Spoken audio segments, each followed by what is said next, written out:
welcome to Bon Voyage. I'm Teresa Young, the resident American among the Bon Voyage staff in Southampton. And we thought we'd bring you a little video this week. Now, I have to admit, we've been a bit cranky around the office this week, and I'm sure you'll understand why. This weather, it's for the birds, isn't it? But then we started thinking, well, actually, we work in the perfect job. We don't have to stay and put up with this weather. We can go. And lucky for you, you know us, so you can go too. And so we thought, let's bring you some sunshiny thoughts. And what better state to talk about than the Sunshine State itself, and that's Florida. Now I have to admit, I spend a lot of time in Florida every year. Naples has kind of become my second home, so I'm a little bit biased, but with good reason. Now, I would venture to say probably most, if not all of you, have been to Florida before. Of course, who hasn't been to Orlando? But let me tell you, if Orlando is the only place in Florida you've ever been to, we need to talk, because there is a wealth of history, culture, sun, sand, surf, and fun that is just awaiting you.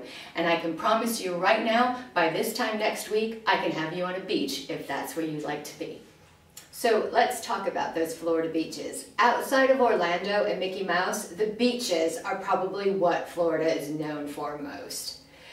And they'll stretch from coast to coast. You have miles and miles, more coastline of beach than anywhere else in the USA. And it stretches right up from the Panhandle, that bit of Florida that sits just below Alabama and Georgia. You've got places like Destin and Fort Walton Beach, pristine sand and emerald color waters. And that goes down into the Gulf of Mexico and places like Anna Maria Island and Clearwater, St. Pete's. It goes down into Sarasota and her islands, Naples and Marco Island. And then of course at the bottom you've got the Keys, and then you wrap around and come up the Atlantic coast and great places like Miami, Fort Lauderdale, Palm Beach, and Daytona. Realistically, any kind of beach holiday you want, it can be found in Florida. Now, I have to admit, I'm probably partial to the Gulf Coast, and I'll tell you why. I think the waters tend to be a lot calmer, and generally they're warm year-round, so the kids can have a swim, you can have a swim, and the miles and miles of coastline that you can walk.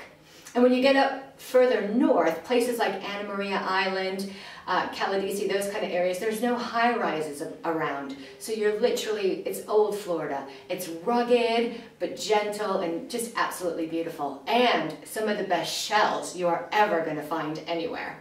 Now, I spend most of my time around the Naples area and can attest to, again, beautiful, beautiful beaches. One of our favorite things to do is we get our bikes out every day and we do a little 10-mile circuit from our place to the Naples Pier. And I can honestly say to you, I've never not seen dolphin. They're there all the time feeding, and it's like being at SeaWorld for free. And I have to tell you, oh yeah, I have to tell you this one story, I almost forgot. Now, we're stood on the pier and we're kind of looking out, and the water isn't all that deep. If you were in the water, it might be up to your chest. But all of a sudden, we noticed this big black mass in the water that's kind of moving towards the pier.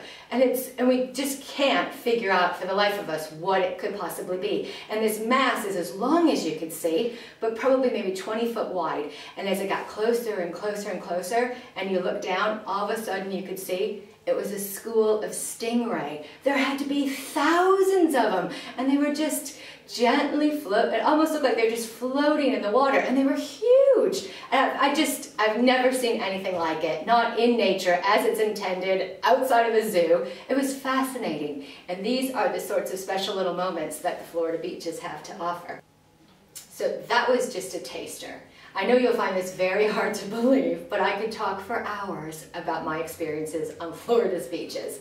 Just last November, I got to visit the current #1 beach in America, which is Siesta Key, and it's absolutely beautiful.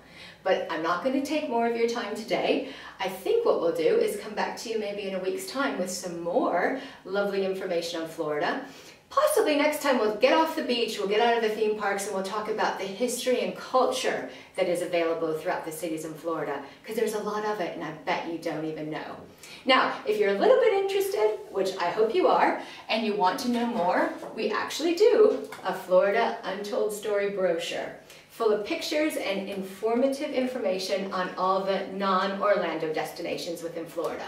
So, if I've tempted you even just a little, give us a call, send us an email, we'll happily put one in the post for you. I hope I've tempted you. We're going to Florida. Are you coming with us? I hope so. Call us. Take care. Thanks for watching.